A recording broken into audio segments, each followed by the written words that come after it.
അങ്ങേ അറ്റം ജീർണിക്കുന്ന ഒരു സാമൂഹ്യ വ്യവസ്ഥ, രാഷ്ട്രീയ വ്യവസ്ഥ, സമ്പദ് വ്യവസ്ഥ, അതിൻ്റെ നേരെ ഒരു എഴുത്തുകാരന് അല്ലെങ്കിൽ ഒരു നിരീക്ഷകന് ചെയ്യാനുള്ള ഒരു പണി അതിനെ പരിഹസിക്കുകയാണ്. അപ്പോൾ ഈ പരിഹസിക്കുമ്പോൾ നിങ്ങൾ ആരെയാ പരിഹസിക്കുന്നത്? കുട്ടിക്കൃഷ്ണമാരാർ നമ്മുടെ നാട്ടിലെ ഒരുപക്ഷെ ഏറ്റവും ഗംഭീരനായ നിരൂപകൻ, ഭാരതഭരണകർത്താവ്, അദ്ദേഹത്തിൻ്റെ ഹാസ്യസാഹിത്യം ഒരു പുസ്തകമുണ്ട്. ആ പുസ്തകത്തിലെ സിദ്ധാന്തം എന്താണെന്ന് വെച്ചാൽ, നിങ്ങളൊരാളെ നോക്കി ചിരിക്കുമ്പോൾ ആ പോരായ്മ നിങ്ങൾക്കും ഉണ്ടായിരുന്നെങ്കിൽ നിങ്ങൾ ചിരിക്കുമായിരുന്നോ എങ്കിലേ ചിരിക്കാവുന്ന, പിന്നെ ചിരിക്കാൻ പറ്റില്ല. പറ്റുമോ? പിന്നെ ചിരിക്കാൻ പറ്റില്ല. ഒരു കുട്ടിയുടെ അല്ലെ ഒരു സ്ത്രീയുടെ അല്ലെ ഒരു പുരുഷൻ്റെ ഏതെങ്കിലും ഒരു, കാരണം ആധ്യാത്മിക ഹാസ്യം മാത്രമേ ഹാസ്യമാവുള്ളൂ എന്നാണ് മാരാർ പറയുന്നത്. കാരണം മലയാളത്തിലുള്ള ഒരു ചൊല്ല് നമ്മൾ ഓർക്കുക, വീണാൽ ചിരിക്കാത്തവൻ ബന്ധുവല്ല. ഇപ്പം ഞാനിവിടെ അങ്ങോട്ട് പോകുന്നു, അവിടെ ഞാൻ പലപ്പോഴും അങ്ങനെ വീട്ടിലുള്ള ഒരു അടുത്തനാണ്, അവിടെ വീഴുന്നു. അപ്പോൾ ആ കൂടുതൽ 10 ആൾ ഇത് കാണുന്നു, 9 ആൾ ചിരിക്കുന്നു, ഒരാൾ ചിരിക്കുന്നില്ല, അയാൾക്ക് എന്നോടൊന്ന് വിരോധം ഉണ്ടെന്നാണ് ഉറപ്പല്ലേ? അല്ലേ? അത് നിങ്ങൾ ആലോചിച്ച് പറഞ്ഞാൽ മതി.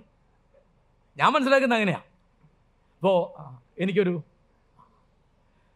അബദ്ധം പറ്റി, ഒരു അപകടം പറ്റി, അതിൽ എൻ്റെ ബന്ധുക്കളും സുഹൃത്തുക്കളും മക്കളും വിദ്യാർത്ഥികളും ഒക്കെ അത് ഇപ്പോൾ ഇവരൊക്കെ ആത്മപരിഹാസത്തിൻ്റെ ഒരു സാധനം. ഇപ്പം ഞാൻ ഉദാഹരണം പറയാം.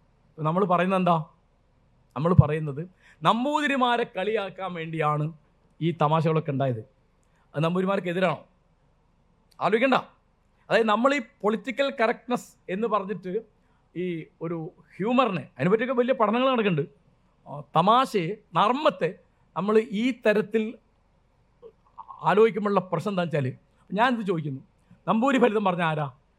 അതിൽ മഹാബുദ്ധിമാനായ നമ്പൂരി ഉണ്ടാവും, മഹാവിഡ്ഢിയായ നമ്പൂരി ഉണ്ടാവും, അസംബന്ധം പറഞ്ഞ നമ്പൂരി ഉണ്ടാവും, അല്ലേ? അവിടെ നിന്നല്ല നെരിവിളിയൊക്കെ കേട്ടുല്ലോ. ആരാ അവിടെ തീർന്നത്? നീയോ നിൻ്റെ ഏട്ടനോ? മറ്റൊരാൾ പറയാം അത് അടിയൻ തന്നെയാണ്, അത് ഇന്നലെ തീർന്നതേ. ഇങ്ങനെ അബ്സേർഡായിട്ട്, കാരണം അബ്സേർഡിറ്റി രസിക്കുന്ന ഒരു അംശം നമുക്കുണ്ട്. കുഞ്ഞുണ്ണി മാഷ് അദ്ദേഹത്തിൻ്റെ പ്രസിദ്ധമായൊരു കവിതയാണ്, പപ്പടം വട്ടത്തിലാവുക കൊണ്ടാവാം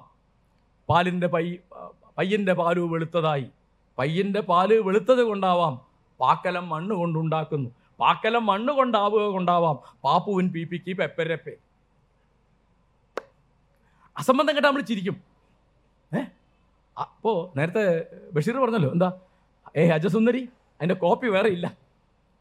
ഇപ്പോൾ പുതപ്പിന് കോപ്പി ഉണ്ടാവുമെന്ന് നിങ്ങൾക്ക് അറിഞ്ഞൂടാ, എനിക്ക് അറിഞ്ഞൂടാ. ബഷീർ എപ്പോഴും പറയുന്നത് എങ്ങനെയാണ്? ഇപ്പം വീട്ടിൽ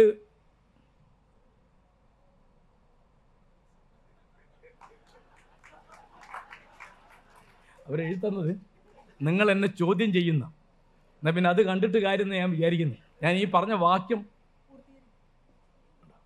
അധികാരം പ്രവർത്തിക്കുന്നുണ്ട്, നർമ്മത്തിന് നേരെ അധികാരം പ്രവർത്തിക്കുന്നുണ്ടല്ലേ?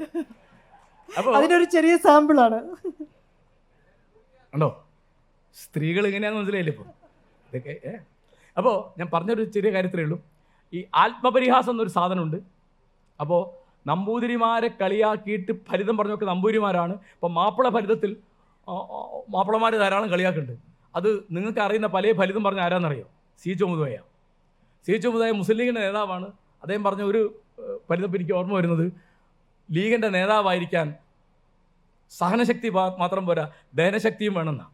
കാരണം ഇവരൊന്നും സഹിക്കാൻ പറ്റില്ല, പിന്നെ ഇവൻ തരുന്ന ഭക്ഷണം സഹിക്കാൻ പറ്റില്ല. ചേച്ചി പറയുന്ന ഇത് അതേ ഒരിക്കൽ ചെയ്തത്, ചന്ദ്രികയിൽ ശമ്പളം കൊടുക്കാൻ പൈസയില്ല എന്ന് മാനേജർ ഒന്ന് പറഞ്ഞു. അപ്പോൾ ചേച്ചി അതിൻ്റെ പുറത്തിങ്ങനെ ഇടയ്ക്ക് ഒരു സീറ്റ് വിളിക്കും. സീറ്റ് വിളിച്ച് നിൽക്കുക. അപ്പോൾ അതിന് മുമ്പിൽ ഒരു പള്ളിയുണ്ട്, ക്രിസ്ത്യൻ പള്ളി. ആ പള്ളിയുടെ ചുമരിലൊന്ന് എഴുതി വെച്ചൊരു വാചകമുണ്ട്. അപ്പോൾ മാനേജരോട് പറഞ്ഞു, നീ അത് എഴുതിയിട്ട് ഒരു കടലാസിൽ എഴുതി ഇവർക്കൊക്കെ കൊടുത്തേക്ക്. അപ്പോൾ മാനേജർ നോക്കുമ്പോൾ അവിടെ എഴുതിയിട്ടുണ്ട്, പാപത്തിൻ്റെ ശമ്പളം മരണമാകുന്നു. ഇങ്ങനെ നിരന്തരം. ഇപ്പോൾ സീതി ഹാജിയെ പറ്റിയുള്ള പ്രധാനപ്പെട്ട ഒരു തമാശ, അതായത് ഹജ്ജിന് അവിടെ ജംറ എന്നുണ്ട്, പിശാചിൻ്റെ പ്രതീകമാണ് ജംറ എന്ന് പറഞ്ഞത്. അതിനെ കല്ലെറിയൊരു ചടങ്ങുണ്ട്. അത് വലിയ തിരക്കാണ് അവിടെ, വലിയ അപകടമൊക്കെ വരും. അപ്പോൾ സീതി ഹാജിയും സി എച്ചും കൂടിയാണ് പോയിരുന്നത്. അപ്പോൾ അവിടെ ചെന്ന് കല്ലെറിഞ്ഞൊക്കെ മടങ്ങി വന്നപ്പം സി എച്ചിനോട് അനേകം അടിച്ചു, കോയസായി അസൗകര്യം ഉണ്ടായില്ല, വലിയ തിരക്കാതല്ല. ഒരു അസൗകര്യം ഉണ്ടായില്ല, ഒരു ചെറിയ അപകടം പറ്റി. എന്താണ്? സീതിയാജി എറിഞ്ഞപ്പോൾ ഇബിലിസ് ചോദിച്ചു, നമ്മൾ തമ്മമ്മൽ ഇത് വേണോ? ഇദ്ദേഹത്തിൻ്റെ പ്രിയ സുഹൃത്താണ്, ഇദ്ദേഹത്തിൻ്റെ പാർട്ടിയുടെ നേതാവാണ്. അപ്പോൾ ഞാൻ പറഞ്ഞത്, നമ്മൾ ഈ പൊളിറ്റിക്കൽ കറക്റ്റ്നെസ് എന്ന് പറഞ്ഞാൽ പിന്നെ നിങ്ങൾക്ക് ഇത് ആസ്വദിക്കാൻ പറ്റില്ല. എൻ്റെ പ്രശ്നത നിങ്ങൾക്ക് അത് ചൂണ്ടിക്കാണിക്കാം. ഇത് ദളിത് വിരുദ്ധമായൊരു ഫലിതമാണ്, ഇത് സ്ത്രീ വിരുദ്ധമാണ് എന്ന കാര്യം നിങ്ങൾക്ക് ചൂണ്ടിക്കാണിക്കാം. അല്ലാതെ നിങ്ങൾ ഇതിന് ചിരിക്കേണ്ടാന്ന് തീരുമാനിച്ചാൽ പിന്നെ നിങ്ങൾക്ക് ചിരിക്കാൻ നേരം ഉണ്ടാവില്ല.